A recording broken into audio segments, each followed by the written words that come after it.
So this is the part of the presentation where I normally introduce the speaker, but since it's me, you get a little bit about me today. For those of you that don't know, Jeremy Bosch, we had some scheduling conflicts and was not able to be here. He was our original scheduled speaker and is going to be, to my understanding, he's going to be speaking next year.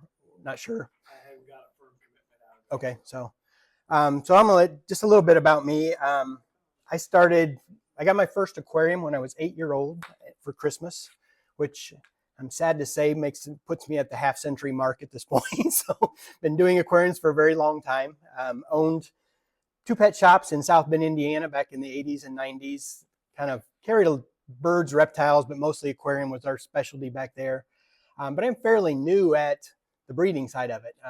Really, my first fish room on my own for breeding purposes was not until 2020 when kind of COVID happened and it changed my career path a little bit and put me at home again. So I wasn't on the road all the time. So I've been doing it since then. And I've been the president of the club here for a few years now. I'm kind of helping try to keep things going and organized here. I don't come from a science background. That's probably where I'm a little bit different. A lot of our speakers are very science oriented.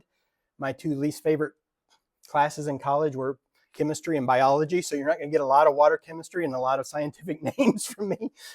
I'm more from the spiritual love of nature type of thing.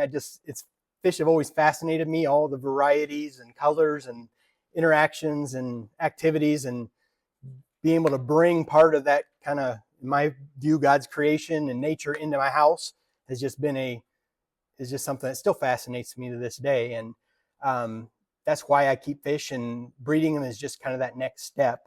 So we're going to be talking a lot today. We're going to be talking about, and I call it a beginner's guide because I still consider myself a beginner in a lot of ways, but I have probably bred around, like I said, I'm horrible at BAP form, so I don't have track of this, but I've probably bred 25 different species at this point, which is nothing compared to Dr. Steve and Walter and some of the others in here. But wanted to kind of share some of the things I've learned in the time that I'm doing it as we get through this. So we're going to go through a step-by-step kind of approach with this. First of all, just kind of what type of fish we're talking about. Breeders, pretty much, you have your egg layers and your live bearers. Those are, for the most part, the 2 varieties out there. And then within the egg layers, we have substrate cave spawners, which are kind of a lot of your cichlids, some catfish where they kind of build a site for the eggs, the egg scatters, which we're going to be talking about today, mouth brooders, which is again more in the cichlid category. There are a few catfish that do that also, and then the nest builders like your betas and grammies and that type of thing. And then kind of the way I see it from the egg scatterers, there's 2 different groups. Ones that just kind of randomly scatter eggs throughout the tank, and those that scatter them but place them where they're looking specifically for plants in most cases. And even I would put your Corydoras in this category where they tend to lay them on plant leaves or the glass. So there's some placement involved, and some of your rainbows and rice fish also do that. The rice fish will actually, the female carries the egg around until it finds a spot for it. Your tetras, barbs, danios, minnows, for the most part, are the random spreaders. Although if you did Dr. Steve's fish room, he was talking about even there's a few tetras that actually builds nest in the dirt and guard the eggs similar to what we're thinking of as cichlids. So there's variety in this, but these are the kind of the main groupings, and the egg scatters are what we're going to talk about today, which I've bred betas, I've bred cichlids, so I've bred different varieties, but the egg scatterers, the tetras and danios and barbs have always been kind of my favorite because I love that schooling activity and just all the variety of those. If you have questions during this, I'll have a time for questions at the end, but you're welcome to ask questions at any time too. So just raise your hand or speak up. So, Oh yes, if you have a question, we are trying to record these going forward for people that miss. So Julian may bring you a microphone because in the past we've heard the answers, but we haven't heard the questions online. So we'll work on that. So these are some beginner varieties: white clouds, CPDs or celestial pearl danios, cherry barbs, zebra leopard danios, Medaka rice fish, glow lights, black phantom tetras, purple emperor tetras, dwarf neons are all ones that either I've found as being good beginner ones or online sources have listed as some of the easier ones to breed. A little more difficult categories. some of the rainbow, a lot of the rainbows would actually fall in there. Congo tetras, daisies, rice fish. Some list that as easy. It's easy in a pond. I have struggled with it in an aquarium a little bit more. So, but and a lot of your cories would kind of fall in. The bronze cories and paleotis cories are probably two of the easier cories to breed with that. But like I said, these are just some good. If you haven't done a lot of breeding of egg scatters, this would be a good place to start. Step one is the tank setup. I do most of all my breeding in either 10-gallon or 20 longs with that. Partly because that's the way my fish room's set up. A few of you have been there. It's a small space. That's what I have room for. But smaller tanks, I have found, are better than larger tanks. Now, it's not that you can't do it in a larger tank, but with the smaller fish, they're kind of better in a smaller group. So for the most part, I keep most of my fish in 20-gallon, 20 longs, and then I will move them to a 10-gallon for breeding purposes. Even some of the larger ones, like the Congo tetras, I've bred in 10-gallon tanks. And we'll go over later on kind of some of the details of how I set that up. Substrate is fine, but bare bottom is probably more ideal just because it's easier to identify the eggs. Also keep it clean with that. So there's different routes on that, but that's my approach. Filtration, I pretty much only use sponge filters in my breeding tanks. I do have matin filters, which similar to what we'll talk about later in the fish room, but I do those more for grow outs and not in kind of everyday keeping, not necessarily the tanks I breed in. With usually a fairly low flow rate too, because the babies are very small in this group. So you don't want them blown all over the tank or using all their energy just to get to the food with that. I would not recommend power filters. If that's all you have, then you can buy pre-filters, sponge pre-filters that go over the intake, and that would help with that. But the sponge filter is kind of the ideal because you have no fear of things getting trapped in it or sucked up by it. So, and then no filter at all is a possibility too. For those of you that are big on YouTube, Keeping Fish Simple is one of the YouTube channels that I follow. He does a lot of breeding in buckets and small tubs and things without any filtration or aeration at all. They're only in there for a short time to lay the eggs.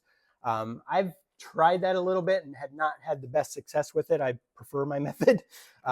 Actually, have lost fish at least once with that, where I don't know if it was something that maybe some residue in a bucket or not enough air, what it was. But so I've kind of shied away from that approach and do use sponge filters in all of my tanks.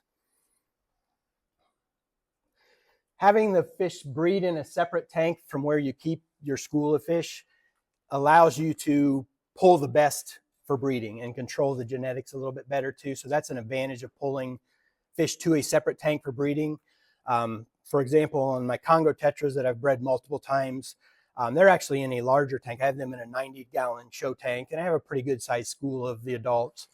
But by breeding them in the 10, I can pull the 2 or 3 best males and 4 or 5 females that are plump and ready to go and show the best genetics and colors too. So I can be a little more selective on making sure I'm getting the best fry possible when doing that. So that's an advantage to pulling them from a regular tank. Water conditions. This is probably the biggest difference between beginner species and more difficult.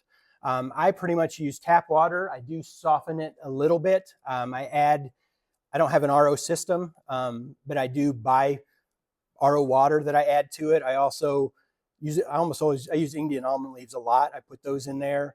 You can also buy peat moss that you can put in a bag and keep in there that will kind of soften it some. There are also some additives. I don't use the additives. Yes. Rainwater is a great way to supplement that too.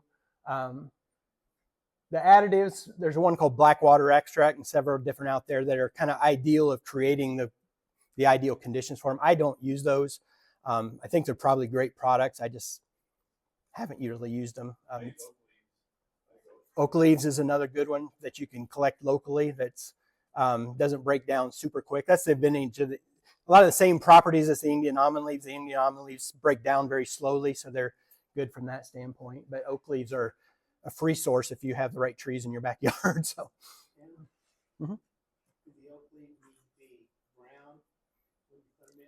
No, I would just put them in like they are. Now, you want them to be, I've heard different views on this. I have kind of dried mine out and cleaned them a little bit I don't know that that's necessary. I know if you follow Dr. Fish and some of the natural aquarium people, they want them in there because they want all the things that come with the leaves out that. You want to be careful where you're collecting them. The biggest thing would be that you're getting from somewhere where you know there's not pesticide used or chemicals used in that. So if it's in your own yard, you kind of know that too. If you're collecting them in a public area, then you have to be a little bit more, I would be cautious of that just because you don't know what's been sprayed in the area. And that would be the one negative from using kind of natural ones that you find. Or if you've got bugs, like bugs or insects that are growing on it. I know we've got a tree that we don't use pesticides or anything on, but we've got some sort of something attacking one of our trees. Not necessarily our oak tree, but yeah, you just want to make sure it's not getting infested with putting bugs in there and stuff that you don't want. Yeah, when it comes to the bugs, some can be beneficial, some can be negatives. So, and most of us aren't bug experts to know the difference. So that's part of the reason I use the Indian almond leaves too. I know they're kind of more processed and coming in clean. So the difference between most of the beginner species that I'm talking about on here and that I listed on that previous list, water parameters are not that important. I should be better at this. I don't really regularly test for pH. I don't test for a lot of things. Like I said, that goes back to my nightmares of chemistry class in college, I think. I don't know.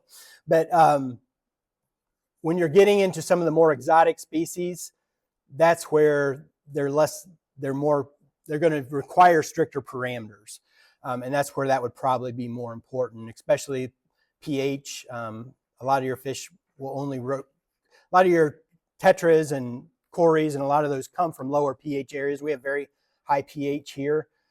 Most of the beginner fish especially have been bred in captivity for so long that they've kind of adapted and they will breed in almost any water parameters from what I've seen. Some of your more exotic ones that are wild caught or new ones in the hobby, that may not be as true and you may need to be more selective.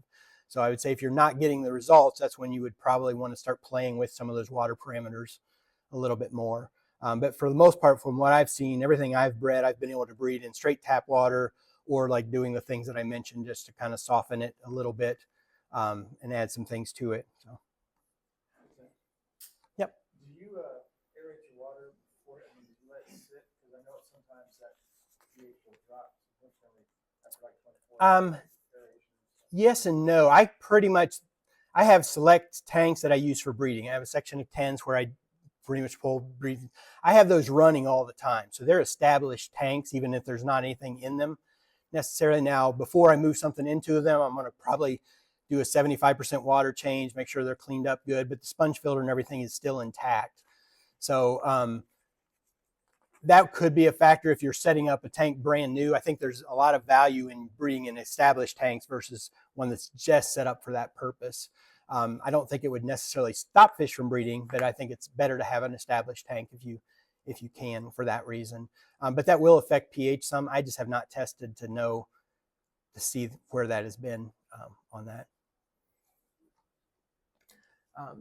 Number of tanks to breed that. You can start breeding fish with one tank. It's hard. But if you've got a breeder box that you could pull babies to or eggs to, that it's possible. It's much easier if you have multiple tanks. I would say 2 is ideal.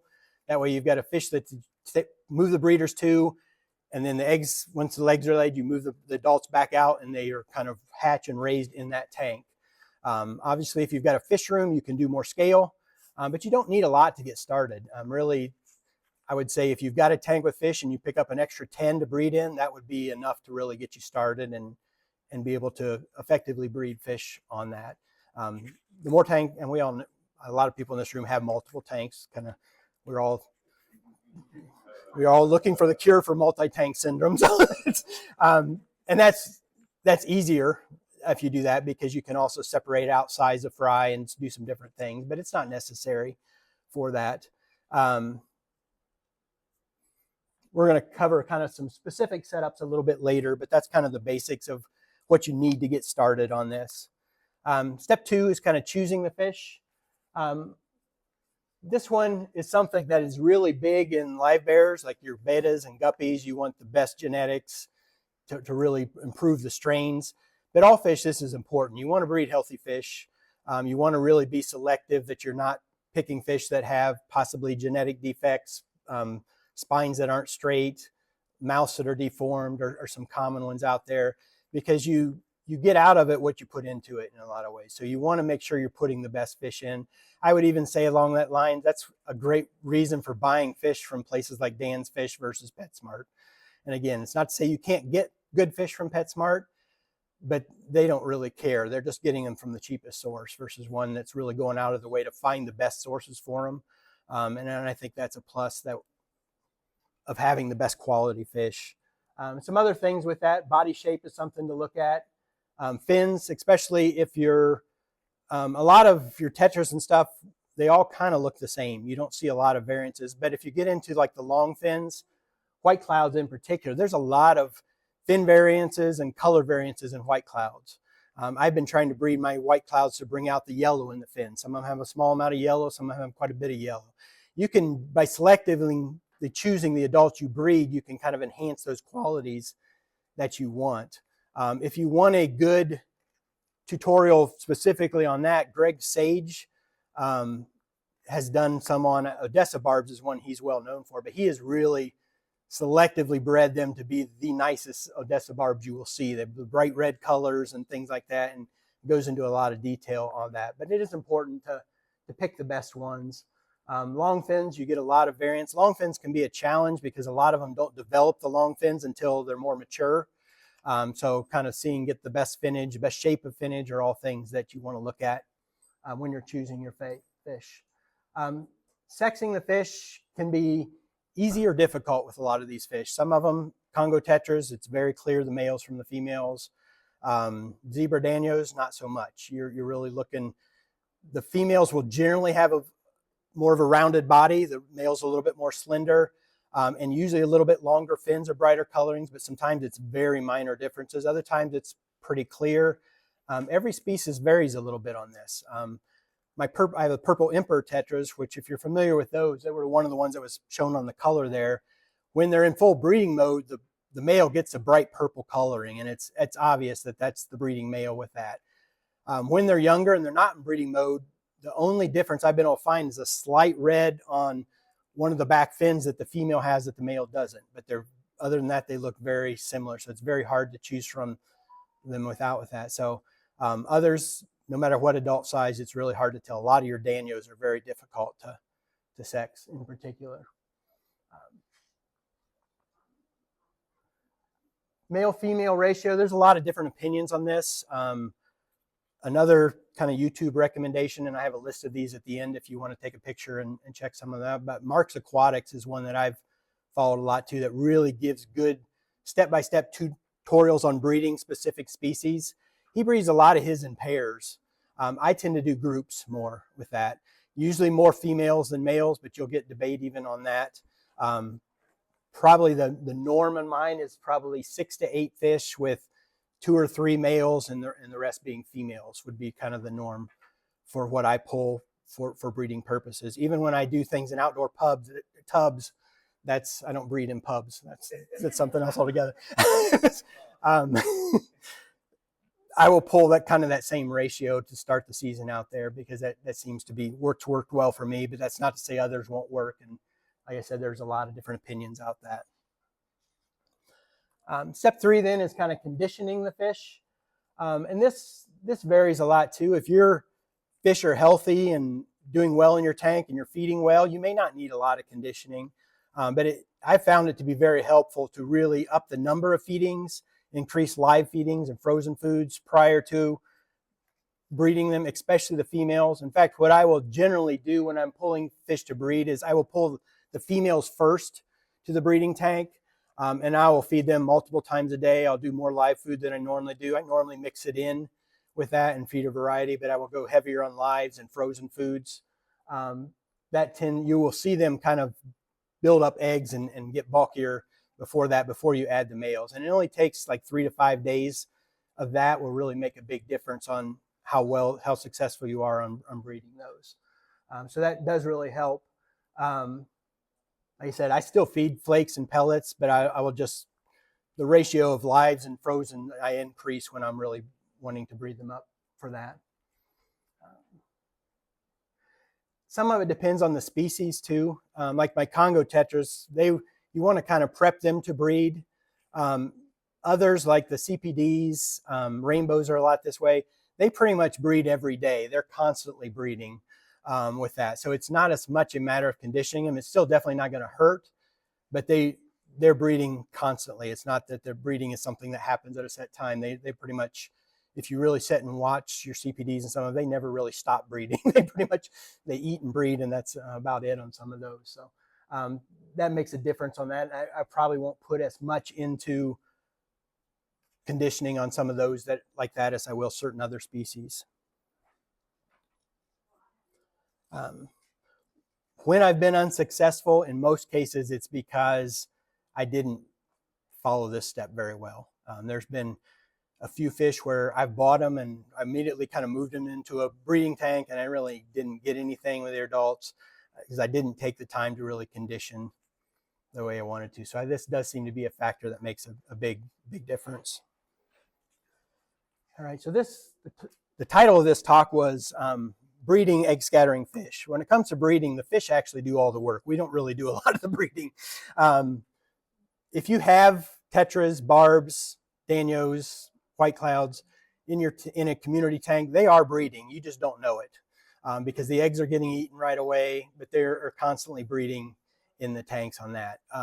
May not be huge spawns or a thing of that, but it's rare it happens. I will tell an interesting story. I bought some cherry tetras, and I had them for a while, and I tried breeding them a couple times. I didn't really have much luck with them.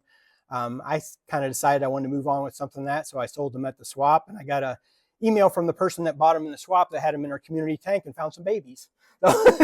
So it happens on that. So it was a little frustrating to hear that since I had tried and was unsuccessful, although I didn't put a lot of effort into it. But so it will happen, but you'll usually only find a couple babies. You won't get a lot, and if you don't pull them, they probably are going to get eaten, especially if you have multiple, if it's in a community tank setting. So it can happen, but it really works best if you're kind of setting up, and the challenge isn't breeding the fish. The challenge is pulling the babies and raising the babies with that.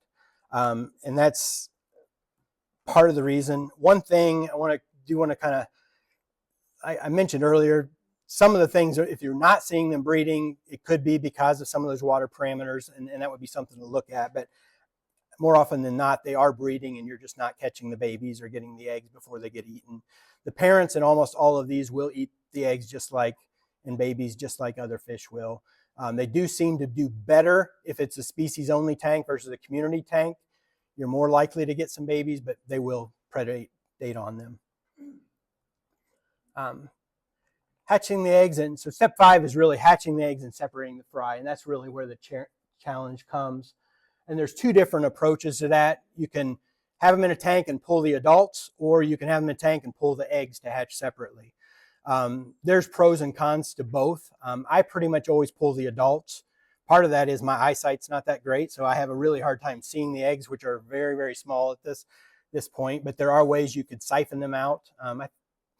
I think I heard you talking about you siphon out of some of the plants and stuff sometimes. I'll siphon, or I just put a bowl with okay. whatever you want to spawn in, and take the bowl out. Yeah, so there's ways to remove the eggs. The one thing that I do is with spawning mops is one. With certain species, this works really well, and this is a way to remove the eggs without necessarily having to pick out individual eggs and be able to see the additional eggs. Now I've used several different approaches that have been successful, but the blue-eyed rainbows, I have 2 different varieties of those. They work really good in spawning mops, and they're one where I will usually do a floating spawning mop like this, and also one that sits at the bottom.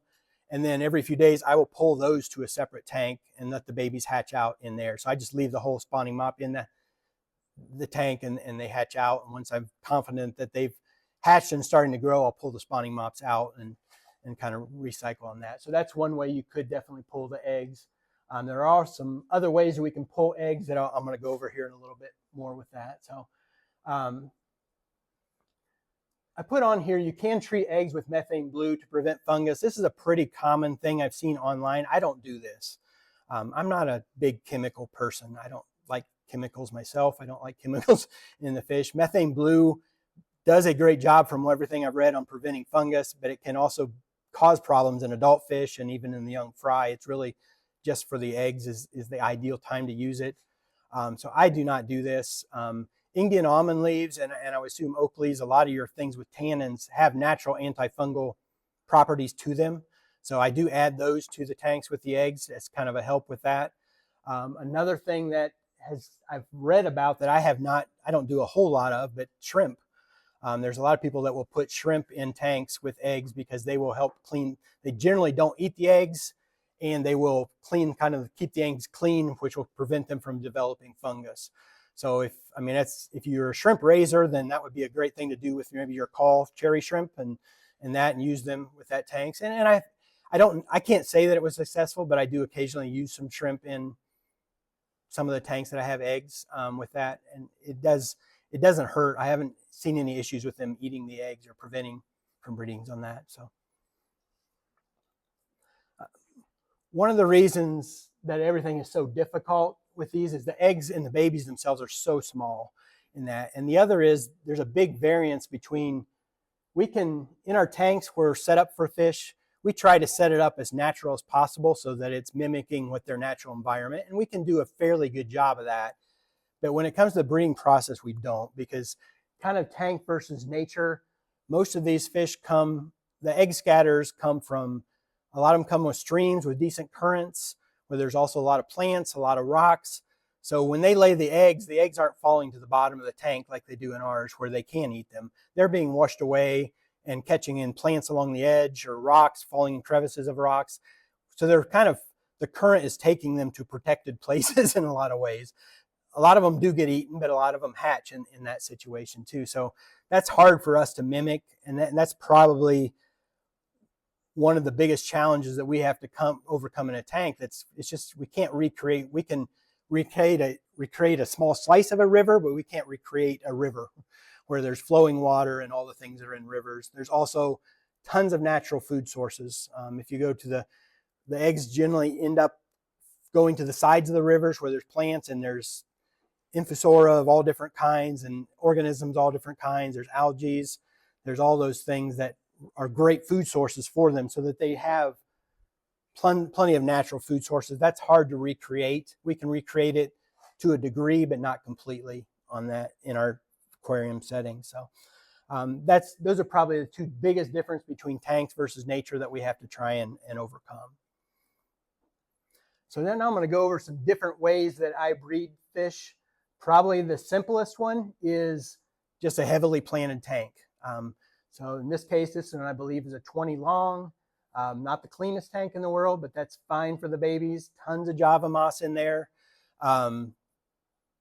Sabrosser tang is another one that works fairly good, although it tends to be a little bit messier to work with. Hornwort works probably better for live bears than it does egg layers. And you could also do very similar artificially with the spawning mops in there. But a large group of moss like this, the eggs have the best chance of surviving.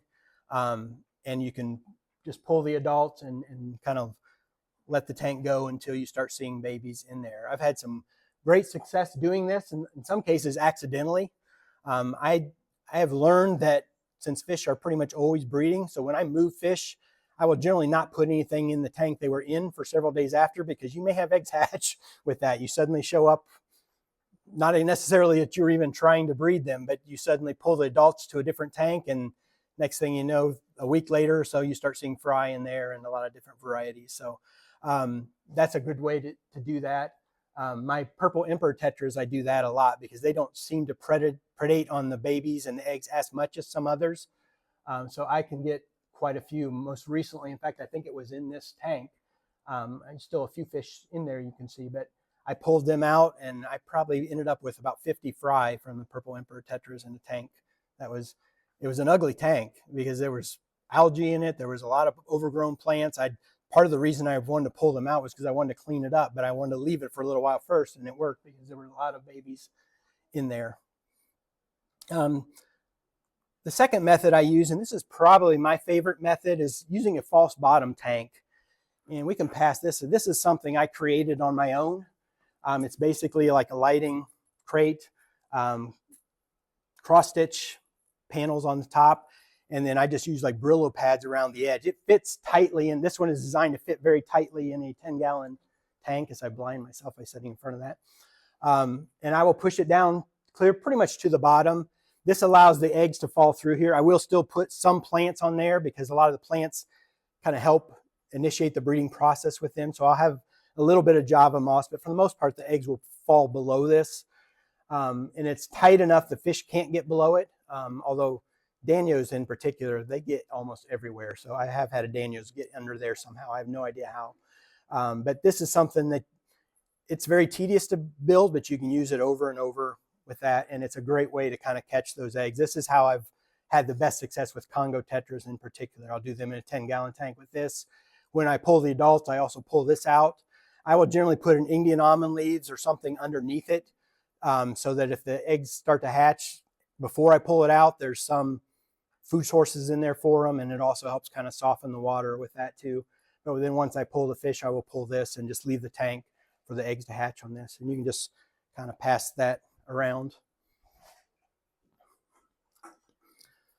Another option that's fairly popular on YouTube is egg traps. CPDs is one of my favorite fish, and I've bred a lot of them. Chris Howell, where did Chris go? Oh, right in front of me. I didn't see it.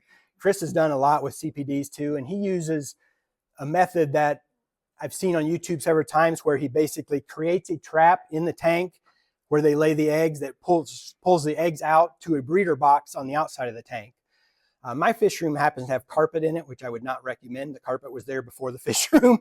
So I'm a little paranoid about overflowing on that mount, but it's worked great. I know Chris has raised hundreds of CPDs using that method. I've kind of adapted a method. If you're familiar with matin filters, it's kind of a reverse matin filter, and that's what this is up here. Let me pull this. So I'm going to step over to this side. I don't know if this is on camera or not, but so basically, this is a Pinplax breeder box. It's not really designed to be used this, but then I have like a piece of cross-stitch foam on there, and then I will put a hunk of Java moss. I won't put any plants in the tank except for in this tray with a rock on them to kind of keep them in place. CPDs are ones that tend to lay their eggs all in a clump of plants with that. So they will naturally do that. There's a current running through here and running the water on this side. It actually pulls the eggs up and over here. So the eggs all end up on this side and they will hatch right in that space. So this is one that's worked really good for me. I do usually add a sponge filter also, because the one thing I've found by reversing the matin filter, you don't get much water flow on the bigger side. And I've had some issues with that. The sponge filter seems to have helped. Oops, I could change the picture so you can see it there. So you can kind of see it how it works. You can even see some of the CPDs on the other side. I actually just took this picture and pulled the CPDs out yesterday, and I had like 78 babies in this from a group of four or six adult CPDs that I had over in this area. Again, you can see the plant here. They lay it in the plants. The suction pulls the water through, down through this, up through that, and over into the other side, and then it flows through back through the sponge, but the eggs are all kind of trapped on that smaller side. So this is another creative approach. There's a lot of different creative approaches out there. This is one that I kind of came up with, but I would encourage everybody to try different things. Yeah. Is that a black sponge filter? Yeah. Now, you can buy matin filters. It's basically a homemade matin filter. Is what it is. You can buy matin filters. I just bought reticulated foam on eBay or on Amazon and cut it to size. So it's basically, I've used a lot of matin filters. I kind of got away from them. There's some disadvantage of the matin filters. Fish tend to get behind them and stuff. So I had some used ones that I used for this purpose, but it's basically just cut to fit in tight in here. And then there's a hole for the PCV tubing to come through with it. The PCV tubing is something that I've done on my own. It just sits on top of this tube and works better than what comes with the Pinplax one, because the Pinplax is meant to sit on the top of the tank and flow water through that way. But it's a great collection device. This was really what I'm using it for. Several other different ones. There are some different kinds of egg traps. Again, another YouTube source, Lowell's Fish Lab, is one that I've kind of follow some. And he has an Etsy site where he makes a lot of 3D printed things. This is one that he prints, which is a tray that fits down in there that's basically designed to be an egg catcher. They fall through the grate on this and here. I bought these recently. They are kind of expensive, but if you do 3D printing, I think you can also buy the plans from him and print them yourself. I have not used this a lot and haven't had great success in the few times I have tried it, but I think it would still be a good option. I just need to figure out the right way to use it. The only problem I've seen with is it tends to collect a lot of dirt underneath the grid with that, which this, by doing it this route, you've got a bigger space and the sponge kind of catches some of that. So, but I think it would be a good tool. The challenge with a lot of your egg scalers, we mentioned CPDs lay in plants. A lot of your danios, white clouds, tetras, they'll lay them anywhere near throughout the tank. So that covers a relatively small space. Now, if you did the two of those together in a small tank, like a 2.5 gallon tank, it would cover a good bit of the bottom. And that would be a possibility. That's kind of what I plan on trying for them. I just haven't really put a lot into it yet. And if you pulled the eggs fairly quickly, I think what I did is I left it in there too long and it accumulated dirt, and that probably caused the eggs to fungus up. But that's one example of kind of an egg trap you can use. Prior to seeing that, I had tried my own thing with just butter tubs and kind of a grid over the top and letting the moss kind of grow up through it. That's another option. So there's some different ways you could come up for cheap or free, or buying something like that on there. Breeding mops we already talked about. These are a great one. There's a lot of eBay's. These are very cheap and easy to make. And I will either do it with a wine cork on top to float, or I will use a plant weight wrapped around it instead if I want it to be more stationary on the bottom. I have found some fish like one, some like the others, and it's not even necessarily by species. Like I have two blue-eyed rainbows. I have the Gertrude eye and the Illuminatus, and one likes it on the ground, one likes it floating. You tend to get more eggs. So they're very similar species, but it's difference on that. So a lot of times I will do both of them in the same tank to give them both options and then pull those out. Breeding baskets is another one. This is one that I kind of created on my own too. This literally just floats in the tank. You put the adults in there with some plants and the eggs fall through into the tank itself. I've used this and had some good success with it. The challenge with it is I searched long and hard to find the baskets with the smallest holes, and somehow still fish get out of this and end up in the tank. And once they're in the tank, they're more likely to predate with that. So yeah, Walter. You can tie zip ties two sides of it with foam, and it'll float. You won't have them sinking either. Yeah, this actually, you can't, it's hard to see because it's black and we're in the dark, but I have foam attached to these. I actually sell these at swaps usually, so if you want to try one with that, you can. But I've had good success with it. I just have issues with the adults, especially danios. Danios are really hard to keep contained anywhere. Yeah, I've tried covering the top, and I mean, it's really, danios will find a way. That's from what I'm seeing, but you can pass that around too if you want. So.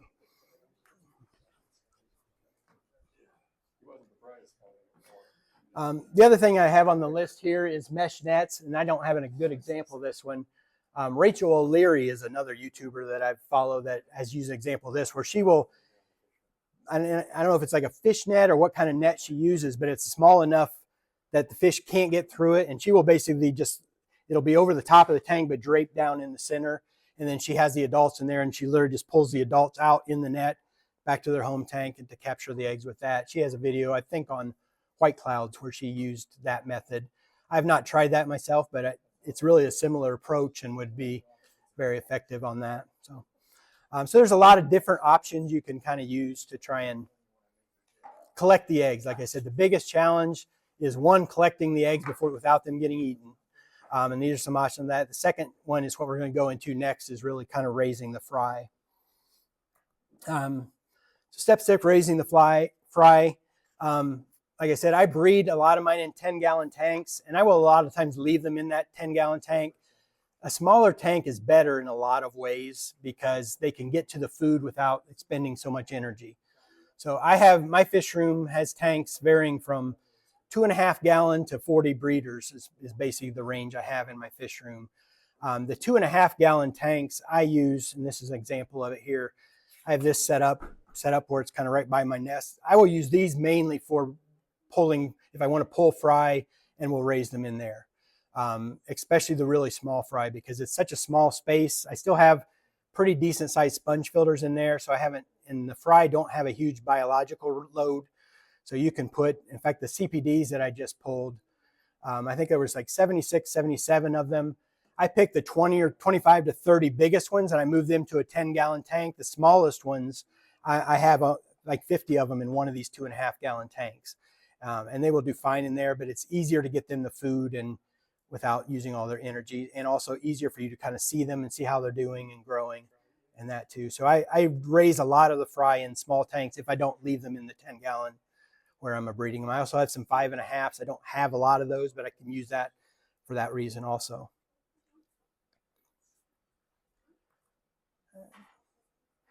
The multiple tank, the other option, and I don't do a lot of this, is, but you can buy a lot of different breeder boxes where you pull the fry to the breeder box to raise. That's even smaller space. They're just cumbersome to work with from my standpoint.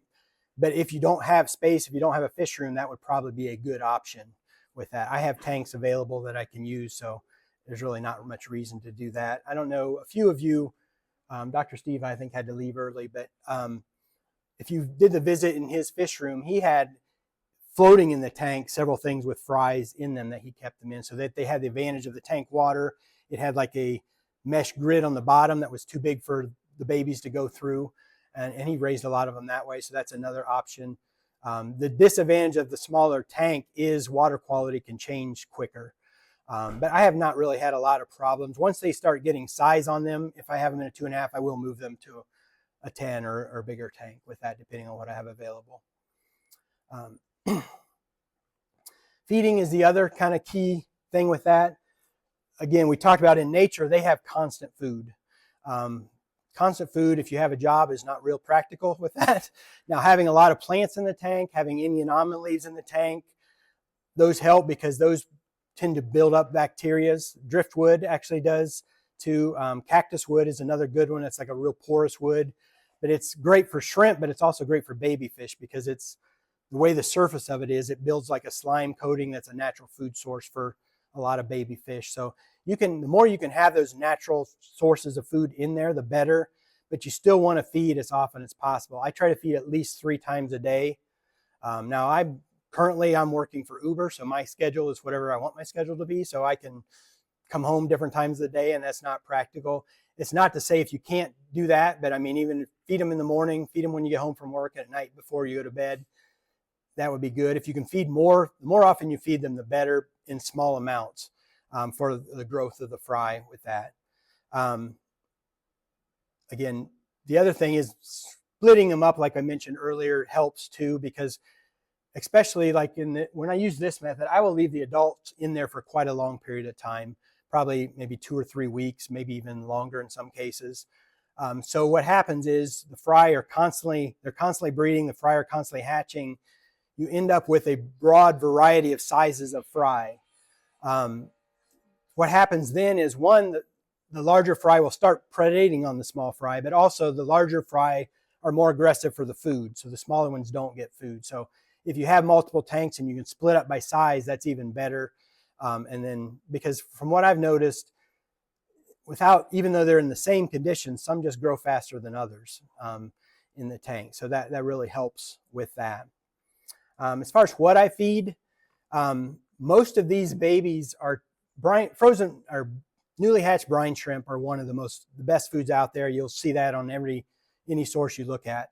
But most of the egg scatters, the tetras, barbs, even the large tetras like Congo tetras, the babies are so microscopic. You almost have to shine a flashlight in the tank to even see the fry when they first hatch. They're really too small for baby brine shrimp. Some of the early first foods is this golden pearls. And there's some different names for it out there and different brands out there. This is from a company called Your Fish Stuff, which has actually, I like a lot of their foods. They're relatively inexpensive, good quality, and I think it's like free shipping over $49. So they're pretty economical. But there are other brands out there. But it's a powder, and I just use like a small paintbrush, dip it in there, tap the top of the tank so it kind of coats the surface. And that's probably the best prepared first food for them because it's even much smaller than the baby brine shrimp.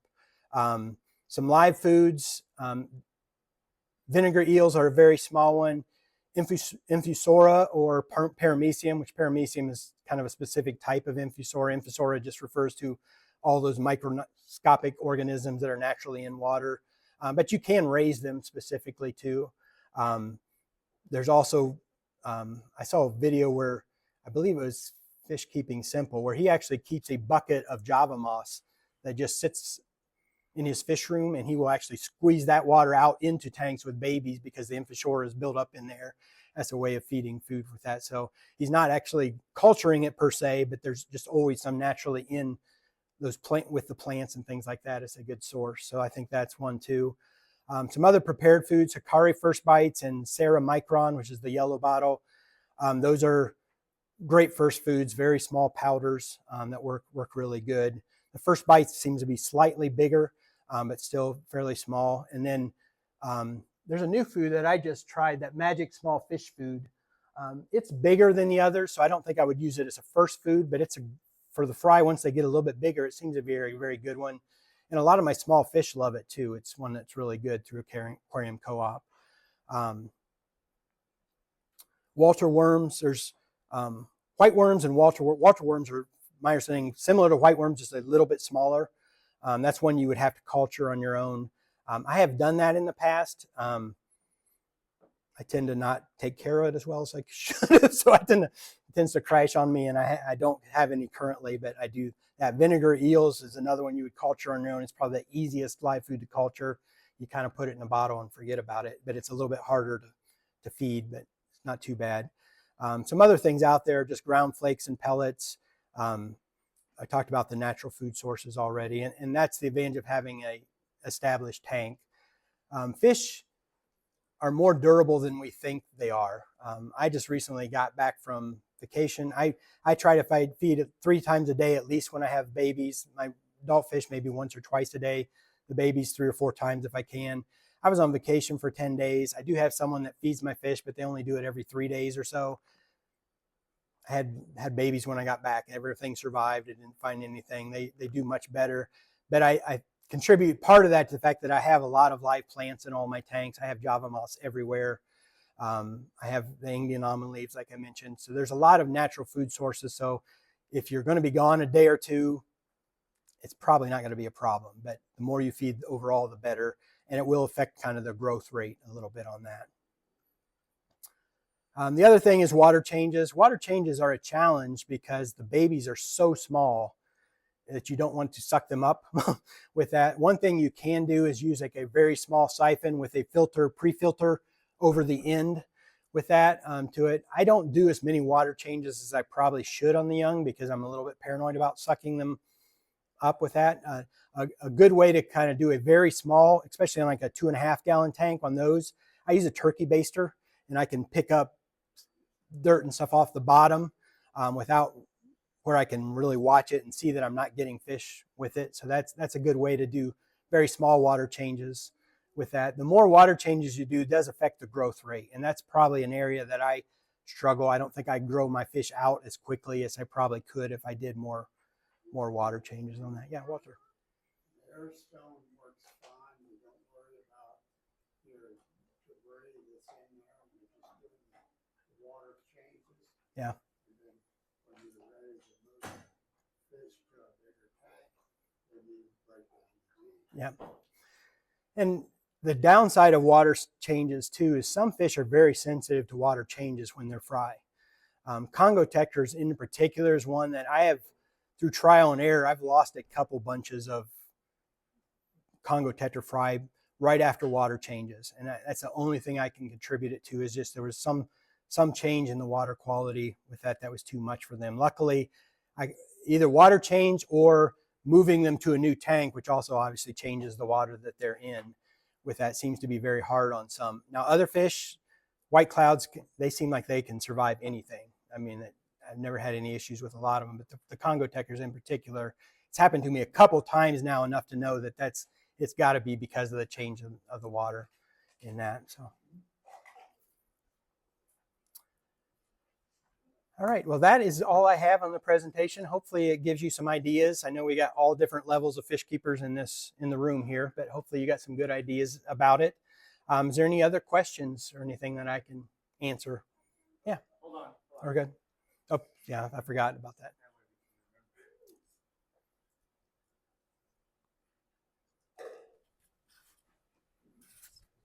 It's not a question as much as you can buy the plant baskets at Home Depot cheaper than you can have them shipped in. Yes and no. That used to be the case, but the ones at Home Depot have bigger holes in the sides and the bottom. That's why, because I originally tried those, but the holes are bigger. So I found these online source. I buy them in bulk. That's why I sell them at the swap, so I can get some of my money back, and I don't need 24 or anytime. But that was the difference between the Home Depot ones that I found, and the Home Depot ones about doubled in price from what they used to be. They used to be like $2.99, now they're $4.99. So that's part of it. But the whole size is the one thing to be a little careful on, depending on what you're breeding with that. And I was able to, I think I only sell these at swaps with the flotation for like $6. So that's with the amount of work that puts into it. And by the time you buy the float stuff and the zip ties, you're probably cheaper than making them yourself. So, but if you just buy individual ones online, that would definitely be true though, because they're kind of expensive on Amazon. But if you find a source where you can buy them in 24s, if you want to buy them in 24s, I was able to get them really cheap.